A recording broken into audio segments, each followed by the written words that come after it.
అమరావతి రాజధాని అనేది ఎవరు అవునన్నా కాదన్నా ఖచ్చితంగా అది దేవతల రాజధాని. అందులో ఎటువంటి సంకోచం అనేదే లేదు. పార్టీలకు అతీతంగా అందరం కూడా మద్దతు ఇవ్వడం జరిగింది. అన్ని ప్రాంతాలకి మధ్యలో ఉన్నటువంటిది అమరావతి రాజధాని నిర్మాణం జరగాలి అని చెప్పి 2014 నుంచి కూడా ఎవరు అధికారంలోకి ఉన్నా సరే మేమందరం కూడా దానికోసం పోరాటం చేస్తూ ఉన్నాం. కేంద్ర రాష్ట్ర ప్రభుత్వాలను ప్రశ్నిస్తూ ఉన్నాం. ముఖ్యంగా రాష్ట్ర భవిష్యత్తు కోసం, మన బిడ్డల భావితరాలు బాగుండటం కోసం ఆ ప్రాంతానికి చెందినటువంటి 29 గ్రామాలకు చెందినటువంటి రైతులు 33,000 ఎకరాలు స్వచ్ఛందంగా తరలి వచ్చి ప్రభుత్వాల మీద నమ్మకంతో అప్పుడు మోడీ గారు కూడా వచ్చి శంకుస్థాపన చేస్తే ఎంత గొప్పగా అభివృద్ధి జరుగుతుంది, ఢిల్లీ తనదన్నే రాజధాని ఏర్పాటు చేస్తామన్నారు కదా. మన బిడ్డలు ఇతర ప్రాంతాలకు వలసలు వెళ్లకుండా ఇక్కడే బంగారు భవిష్యత్తు ఉంటుంది అని నమ్మి ఒక్క రూపాయి కూడా ఆశించకుండా ఇప్పటివరకు కూడానండి 10 సంవత్సరాలు అయిపోయినా సరే వాళ్ళకి ప్లాట్లు కూడా డెవలప్ చేసి ఇవ్వలేకపోయాం. ప్రభుత్వాల అలసత్వం కూడా కనిపిస్తూ ఉంది. అయినా కానీ గత ప్రభుత్వం అయితే జగన్మోహన్ రెడ్డి ఎంత దుర్మార్గం అంటే ఆ రాజధాని నిర్మాణం జరిగితే చంద్రబాబు నాయుడికి పేరు వస్తుందంట. ఎవడు చెప్పాడా నీకు? ఆంధ్ర రాష్ట్ర ప్రజలందరూ కూడా చాలా గొప్పగా మన అమరావతి మన రాజధాని అని తలెత్తుకుని తిరిగే పరిస్థితులు ఎంతో గొప్పగా భారతదేశంలోనే ఎక్కడా కని విని ఎరగని రీతిలో అభివృద్ధి చేసుకునే వాళ్ళం. కేంద్రంలో ఎవరున్నా సరే మెడలు వంచి ప్రత్యేక హోదా తీసుకువస్తానన్నావు. అమరావతి రాజధాని చంద్రబాబు నాయుడు ఏమీ పీకలేకపోయాడు, నేను ఇంకా గొప్పగా అభివృద్ధి చేస్తానన్నావు. ప్లాట్లు విషయంలోనేంటి, అదేవిధంగా రైతు కూలీలకి ఇవ్వాల్సినటువంటి నెలవారీ పెన్షన్ అమౌంట్ కానీ పెంచి ఇస్తానన్నావు. నీ పాదయాత్రలో రైతులందరినీ కూడా కౌగులించుకుని ముద్దులు పెట్టుకుని ఆశీర్వదించి ఓట్లేయమని చెప్పి నువ్వు, నీ తల్లి, నీ చెల్లి చాలా పర్టికులర్గా చెప్పదలుచుకున్నాను. అప్పుడు కూడా మీరు అధికారంలోకి వచ్చిన తర్వాత శ్మశానం అని ఒకళ్ళు అంటారు, దీనివల్ల రాష్ట్రం అభివృద్ధి జరగదు అని చెప్పి నోటికొచ్చినట్టు మాట్లాడారు. అయినా కానీ అన్నిటికీ తట్టుకున్నాం. ఎప్పుడు ఇంట్లోంచి బయటికి రానటువంటి మహిళలందరూ కూడా, ఆ రైతులు కానీ మహిళలు కానీ బయటకు వచ్చి ఇంత దుర్మార్గంగా దమనకాండ చేస్తున్నా సరే భయపడకుండా లెక్క చేయకుండా పోరాటం చేశాం, పాదయాత్రలు చేశాం, నిన్ను ఎదుర్కొన్నాం. అప్పుడు చెప్పాను, ఇప్పుడు చెప్తా ఉన్నాడు. నిజంగా ఒక రాక్షసుడితో యుద్ధమే చేశాం మేము. ఆ యుద్ధంలో విజయం సాధించాము. ఆడవాళ్ళ కన్నీటితో అయిన కన్నీటిలో నువ్వు కనుమరుగైపోయావు అని చెప్పి ప్రజలందరూ కూడా నిన్ను ఓడించి ఇంట్లో కూర్చోబెడితే ఇప్పటికీ కూడా కడుపు మంట చల్లారకుండా ఇంకా ఏదో ఒక రకంగా అమరావతి రాజధాని పైన బురద జల్లుతా ఉన్నావు. సిగ్గనిపించట్లేదా మీకు? పార్టీలకు అతీతంగా మనందరి బాధ్యత.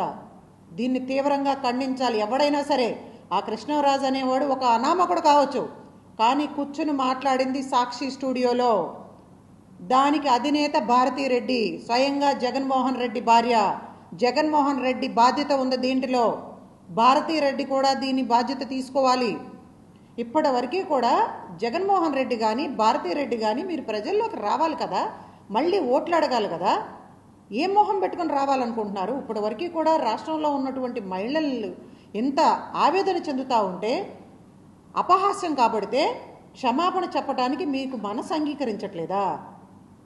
ఇప్పుడు రాష్ట్ర ప్రభుత్వం చంద్రబాబు నాయుడు గారు, లోకేష్ గారు, మరి హోంమంత్రి అనిత గారు, పవన్ కళ్యాణ్ గారు ఇదే అమరావతి రాజధాని అంశాన్ని ఊరు వాడ తీసుకెళ్ళి అడ్డం పెట్టుకుని జగన్మోహన్ రెడ్డి విచ్ఛిన్నం చేశాడు కాబట్టి మనం అభివృద్ధి చేసుకుందాం రండి అని చెప్పి అధికారంలోకి వచ్చి ఇంత జరుగుతూ ఉంటే దాన్ని వేశ్యల రాజధాని అని చెప్పి నిజంగా అసలు ఏమనాలి దాన్ని? ఇంత దారుణంగా మాట్లాడుతూ ఉంటే ఇప్పటి వరకు కూడా వాళ్ళిద్దరిని అరెస్ట్ చేయడానికి మీకు వాడు దొరకట్లేదా?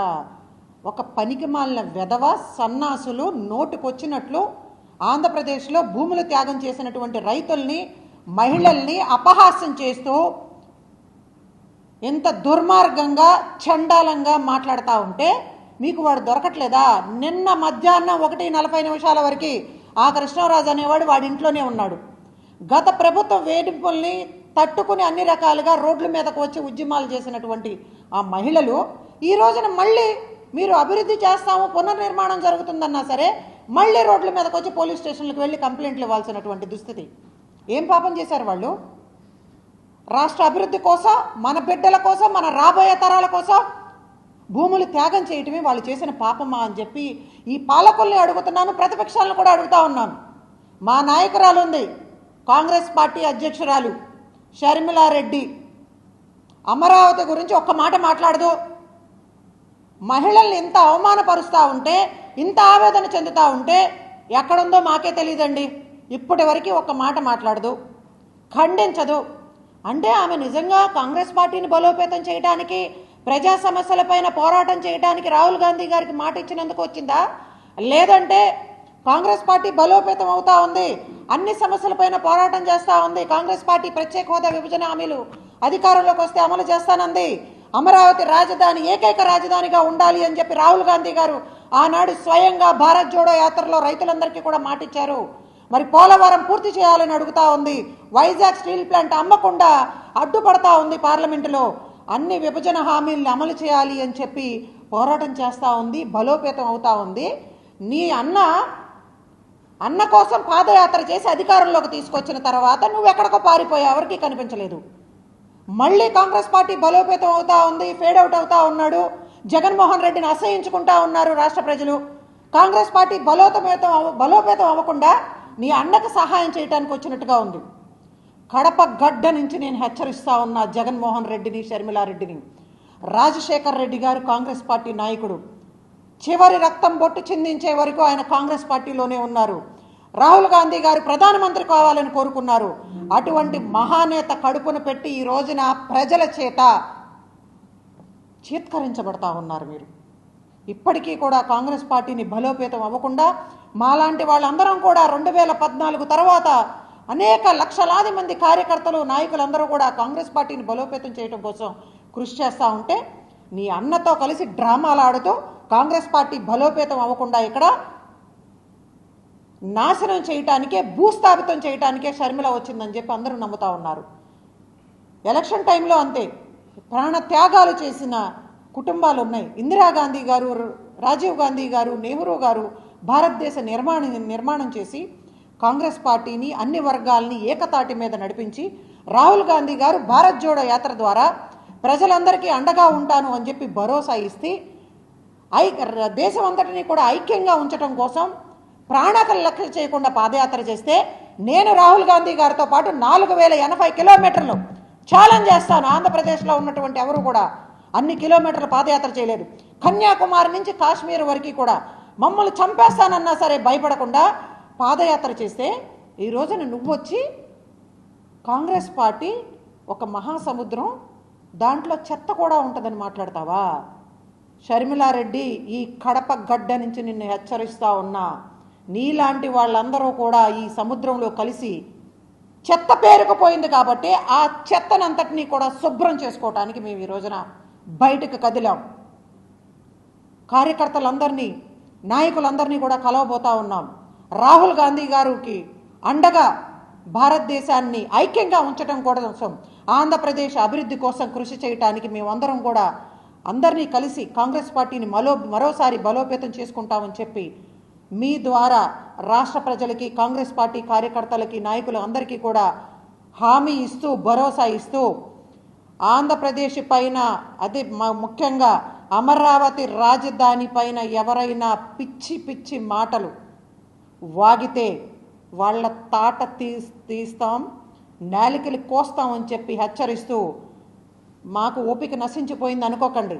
రాక్షసుడు లాంటి జగన్మోహన్ రెడ్డితోనే యుద్ధం చేశాం మేము. ఇప్పుడున్నటువంటి ప్రభుత్వాలు, కేంద్ర రాష్ట్ర ప్రభుత్వాలు రెండు కూడా రాజధానిని అన్ని హంగులతో నిర్మాణం చేయకపోతే అదే స్థాయిలో మేము ఉద్యమిస్తామని చెప్పి తెలియజేస్తూ, ఏం ఇప్పుడు దాకా మీకు కుదరట్లేదా? సమయం సరిపోవట్లేదా? మీకు మనసు అంగీకరించట్లేదా? లేకపోతే ఆ పనికి మాలిన సన్నాసులు ఆ కృష్ణరాజు కానీ కొమ్మినేని కానీ మీకు దొరకట్లేదా ఇంకా అరెస్ట్ చేయడానికి? అందరం డిమాండ్ చేస్తున్నాం కదా. మహిళలు మళ్ళీ రోడ్డు మీదకి వచ్చి నిన్న కంప్లైంట్ ఇచ్చారు కదా, తక్షణమే అరెస్ట్ చేయాలి అని చెప్పి, సాక్షి అధినేత భారతీరెడ్డి క్షమాపణ చెప్పాలి అని చెప్పి. అయినా ఎవరూ స్పందించరే. రాష్ట్రంలో ఉన్నటువంటి హోంమంత్రి అనిత గారు, మహిళా కమిషన్ చైర్పర్సను, ఈ రాష్ట్ర ప్రభుత్వంలో ఉన్నటువంటి మహిళా నేతలు, ఎమ్మెల్యేలు, మంత్రులు అందరూ కూడా అధికారంలోకి వచ్చాము, పదవులు అనుభవిస్తున్నాము అని చెప్పి సైలెంట్గా ఉన్నారా? ఎందుకు స్పందించలేకపోతున్నారు? మీరు ఎందుకు అమరావతి రాజధానిలో భూములు త్యాగం చేసినటువంటి రైతులకు కానీ మహిళలకు కానీ భరోసా ఇవ్వలేకపోతున్నారు? వాళ్ళు ఆవేదన చెందుతూ ఉన్నారు. దయచేసి అర్థం చేసుకోండి. మహిళలందరం కూడా పార్టీలకు అతీతంగా ఈ అంశం పైన ఖచ్చితంగా స్పందించి తీరాలి, ఖండించి తీరాలి. ఆ కృష్ణరాజు అనేవాడు కానీ ఆ కొమ్మినేని కానీ ఎక్కడ కనపడినా సరే చెప్పులతోనూ చీపర్లతోనూ వాళ్ళకు బుద్ధి చెప్పాలి. భారతిరెడ్డి అనే ఆవిడ ఇమీడియట్గా క్షమాపణ చెప్పాలి అని చెప్పి డిమాండ్ చేస్తూ ఉన్నాం.